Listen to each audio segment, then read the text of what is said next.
پھر اسی طرح ایک دفعہ نبی صلی اللہ علیہ وسلم مسجد نبوی میں تشریف لے گئے تو آپ ممبر کی سیڑھیوں پہ چڑھ رہے تھے.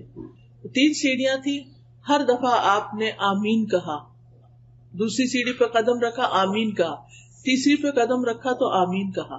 صحابہ نے پوچھا کہ ہمیں کوئی دعا تو سنائی نہیں دی گئی, آپ نے کس پہ آمین کہا؟ تو آپ نے فرمایا کہ میں جب پہلی سیڑھی پر قدم رکھ رہا تھا تو جبریل میرے پاس آئے اور جبریل نے آ کر مجھ سے کہا کہ جس نے رمضان کا مہینہ پایا اور پھر اس کی بخشش نہ ہو سکی تو اللہ تعالیٰ اس کو اپنی رحمت سے دور کر دے. تو میں نے کہا آمین. دعا جبریل مانگ رہے ہیں, آمین محمد صلی اللہ علیہ وسلم کہہ رہے ہیں. پھر فرمایا جس نے اپنے والدین یا دونوں میں سے کسی ایک کو پایا اور آگ میں داخل ہو گیا اس کو بھی اللہ اپنی رحمت سے دور کرے. کیا مطلب ہے اس کا؟ کہ جس نے اپنے والدین کو بڑھاپے میں پایا یا ویسے والدین اس کے پاس آئے اور اس نے ان کی خدمت نہ کی, ان کا خیال نہیں رکھا اور ان کو خوش نہیں کیا, تو پھر کیا ہے؟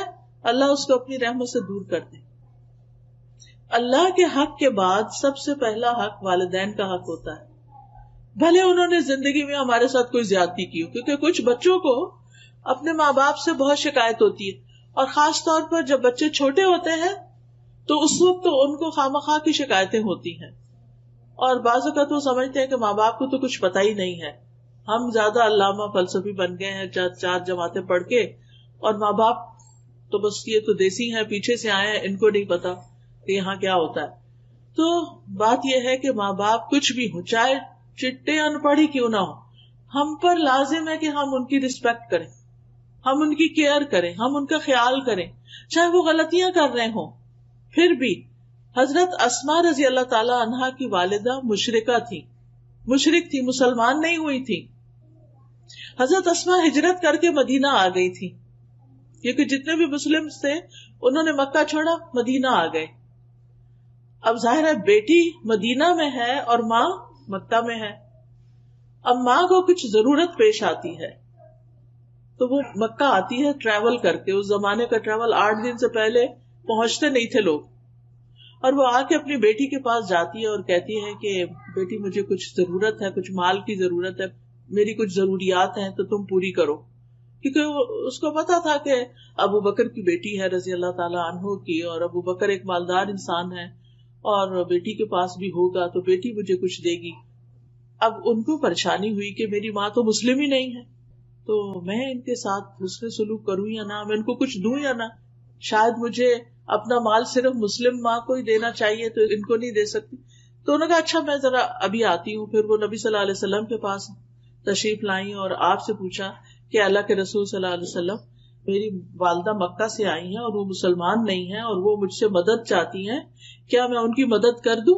تو آپ نے فرمایا صلی امکی, اپنی ماں کے ساتھ صلہ رحمی کرو, یعنی اپنی ماں کے ساتھ حسن سلوک کرو. یعنی ماں جو کچھ کہتی ہے, جو مانگ رہی ہے وہ دو اس کو. یعنی اگر ماں آپ کے خیال میں بہت گناہ گار ہے, اللہ نہ کرے کسی کی بھی ماں ہو, لیکن بعض لوگ ہوتے ہیں ان کو بڑے گلے شکوے ہوتے ہیں, ہماری ماں کا کیریکٹر ٹھیک نہیں, ہماری ماں یہ ایسی اور ویسی, روح کانپ اٹھتی ہے بعض اوقات لوگوں کی شکایتیں سن سن کے جو ان کو اپنی ماں سے ہوتی ہیں یا باپ سے ہوتی ہیں. بعض اوقات ماں اور باپ میں نہیں بنتی, آپس میں لڑائی ہو جاتی ہے, طلاق ہو جاتی ہے, کچھ بچے ماں کے بن جاتے ہیں, کچھ باپ کی طرف ہو جاتے ہیں, پھر وہ ان کو ایک دوسرے کو بلیم کرتے رہتے. یاد رکھیے ماں اور باپ کی لڑائی میں کبھی آپ کسی ایک کا فریق نہ بنے, کسی ایک کی پارٹی نہ بنے, آپ دونوں کی رسپیکٹ دیں. ٹھیک ہے ماں کا درجہ 3 گنا زیادہ ہے, لیکن اگر ماں کہتی ہے کہ باپ سے ملو ہی نہیں تو یہ اس کی بات غلط ہے. ٹھیک ہے جب تک آپ ماں کے پاس ہیں آپ کو سننی ہوگی بات, لیکن جب آپ انڈیپینڈنٹ ہو جائیں, الگ ہو جائیں, شادی ہو جائے, اپنے گھر والے ہو جائیں, تو باپ کو ضرور یاد کریں, باپ کے پاس جائیں. یہ ضروری نہیں کہ آپ ماں کو آ کے بتائیں ہم ہو کر آئے, ہم نے باپ کو یہ دیا, یہ باپ کے ساتھ ایسا کیا, کیونکہ اس سے اس کا دل خفا ہوگا. لیکن آپ کے اوپر اپنا جو فرض بنتا ہے باپ کی بھی دیکھ بھال کرنے کا, اس کو آپ پورا کریں. چاہے باپ نے آپ کو ڈس اون کر دیا, نکال دیا گھر سے, جو بھی کیا, اس کا وہ ذمہ دار خود ہے, وہ اللہ کو جواب دے گا. اس کے لیے بھی دعا کرے اللہ اس کو بخش دے. لیکن کہنے کا مطلب یہ ہے کہ والدین کی عزت، والدین کے ساتھ حسن سلوک ہمارے دین کا ایک حصہ ہے، اور ہم مسلمانوں کی شناخت ہے کہ وہ اپنے ماں باپ کو یاد رکھتے ہیں. ہم دوسرے قوموں کی طرح نہیں ہے کہ جو سال میں ایک دن مدرس ڈے پہ ماں باپ کو کوئی گفٹ دے دیں اور باقی سال پلٹ کے پوچھے بھی نہ کہ تم کون ہوتے ہو.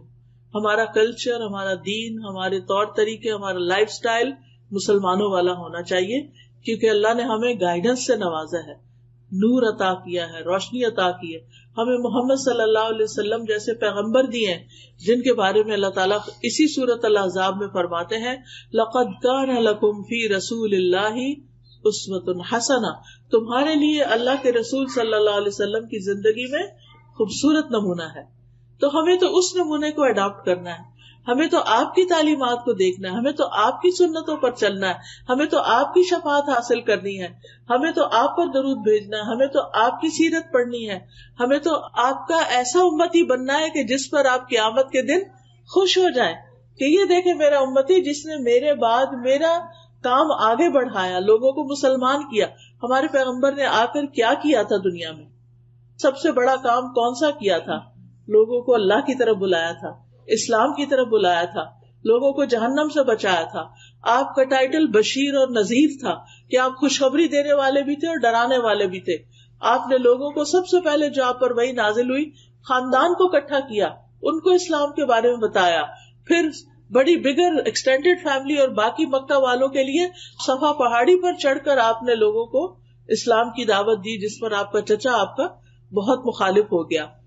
تو ہمیں تو اس لیگیسی کو آگے لے کے چلنا ہے اور نبی صلی اللہ علیہ وسلم کے سچے پکے امتی بننا ہے کہ قیامت کے دن ہماری ملاقات ہو تو حوض کوثر پر ہم آپ کے ہاتھ سے پانی پینے والے ہیں، وہ پانی کہ جو شہد سے میٹھا، دودھ سے زیادہ سفید اور برف سے زیادہ ٹھنڈا ہے.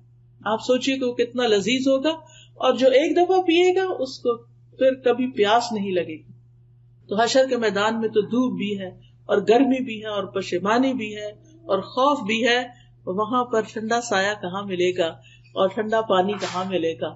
نبی صلی اللہ علیہ وسلم کے پاس. لیکن آپ کے قریب کون ہوگا؟ آپ نے فرمایا جس کے اخلاق بہت اچھے ہوں گے اور جس کے اندر عاجزی اور انکساری ہوگی. آپ نے کہا کہ قیامت کے دن تم میں سے سب سے زیادہ جو لوگ میرے قریب ہوں گے وہ ہوں گے کہ جن کے اخلاق اچھے ہوں گے، اور الموتون اکنافہم، جن کے کندھے جھکے ہوں گے. مطلب یہ نہیں کہ ایسے اڑا کے چلے، مطلب یہ ہے کہ جن کے اندر عاجزی ہوگی. آپ دیکھیں کہ جب آپ کسی کو توجہ دیتے ہیں تو ایسے اپنے کندھے ہلکے سے جھکا لیتے ہیں. جب آپ کسی سے پیار لیتے ہیں یا آپ کسی کے ساتھ ملتے ہیں تو آپ اس کے طرف جھک جاتے ہیں، تو آپ کے کندھے آگے کو ہو جاتے ہیں. آپ کسی کی بات سنتے ہیں تو آپ اس کی طرف متوجہ ہوتے ہیں تو کندھے جھک جاتے ہیں.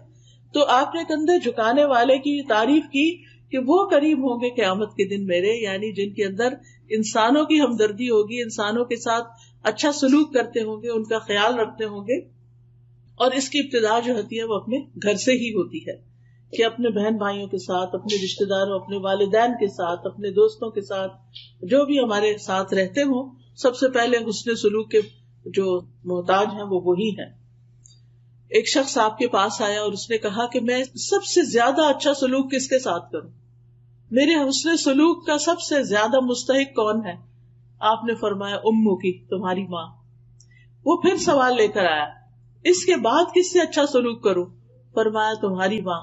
اس نے پھر سوال کیا کہ سب سے زیادہ اچھے سلوک کا مستحق کون ہے، یعنی سب سے زیادہ میں نیکی کس کے ساتھ کروں، کس کا خیال سب سے زیادہ رکھوں؟ فرمایا تمہاری ماں. اس نے پھر سوال کیا کہ شاید اب مجھے کچھ اور پتا چلے، تو آپ نے فرمایا تمہارا باپ. تو باپ کی بھی عزت ہے، لیکن باپ کے مقابلے میں ماں کا مقام، عورت کا مقام اللہ کے رسول صلی اللہ علیہ وسلم نے بہت بڑھایا، اور اس انسان کو تعلیم دے کر ہم سب کو بھی سکھا دیا کہ ہمیں کیا کرنا ہے. کیونکہ ماں تکلیف زیادہ اٹھاتی ہے، ماں حمل اٹھاتی ہے، ماں پھر ولادت کی تکلیف اٹھاتی ہے، ماں دودھ پلاتی ہے، راتوں کو جاگتی ہے، تو پھر ہر سٹیپ کے حساب سے اس کا درجہ بھی بلند ہوتا چلا جاتا ہے. اور پھر تیسری دفعہ آپ صلی اللہ علیہ وسلم کے سامنے جبریل علیہ السلام نے دعا مانگی کہ جس کے سامنے آپ کا ذکر آئے اور وہ آپ پر درود نہ بھیجے، اللہ اس کو بھی اپنی رحمت سے دور کر دے. تو آپ نے فرمایا آمین.